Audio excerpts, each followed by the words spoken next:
The Wedding of Mrs. Fox. First story.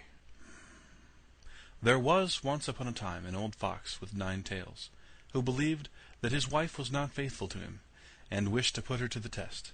He stretched himself out under the bench, did not move a limb, and behaved as if he were stone dead. Mrs. Fox went up to her room, shut herself in, and her maid, Mrs. Cat, sat by the fire and did the cooking.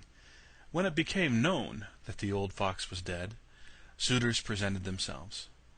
The maid heard someone standing at the house door knocking. She went and opened it, and it was a young fox, who said, "What may you be about, Miss Cat? Do you sleep or do you wake?" She answered, "I am not sleeping, I am waking. Would you know what I am making? I am boiling warm beer with butter. Will you be my guest for supper?" "No, thank you, miss," said the fox. "What is Mrs. Fox doing?" The maid replied, "She is sitting in her room, moaning in her gloom, weeping her little eyes quite red, because old Mr. Fox is dead." "Do just tell her, miss, that a young fox is here who would like to woo her." "Certainly, young sir." The cat goes up the stairs, trip trap. The door she knocks at, tap tap tap. "Mistress Fox, are you inside?" "Oh yes, my little cat." She cried. "A wooer, he stands at the door out there." "What does he look like, my dear? Has he 9 as beautiful tails as the late Mr. Fox?" "Oh no," answered the cat. "he has only 1." "Then I will not have him." Miss Cat went downstairs and sent the wooer away. Soon afterwards there was another knock, and another fox was at the door who wished to woo Mrs. Fox.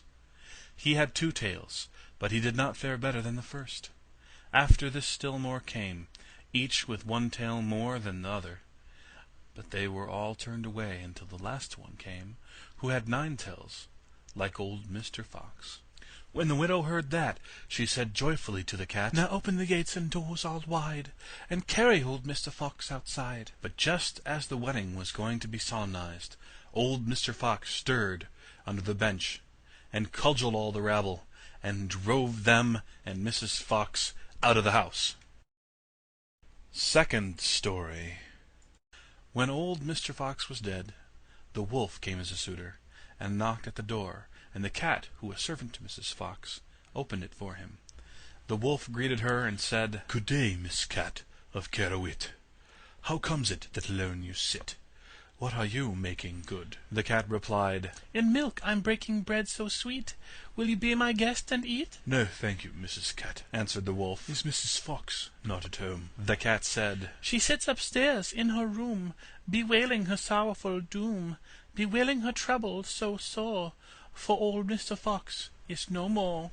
The wolf answered, "If she's in want of a husband now, then would it please her to step below?" The cat runs quickly up the stair, and lets her tail fly here and there, until she comes to the parlor door. With her 5 gold rings at the door she knocks. "Are you within, good Mistress Fox?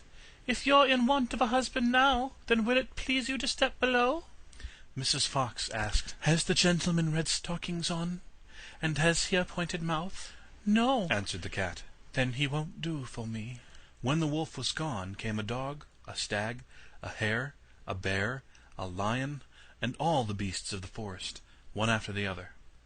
But one of the good qualities which old Mr. Fox had possessed was always lacking, and the cat had continually to send the suitors away. At length came a young fox. Then Mrs. Fox said, "Has the gentleman red stockings on? And has he a pointed mouth?" "Yes," said the cat. "he has." "Then let him come upstairs," said Mrs. Fox, and ordered the servant to prepare the wedding feast. "Sweep me the room as clean as you can. Up with the window, fling out my old man. For many a fine fat mouse he brought, yet of his wife he never thought, but ate of every one he caught." The wedding was solemnized with young Mr. Fox, and there was much rejoicing and dancing. And if they have not left off, they are dancing still.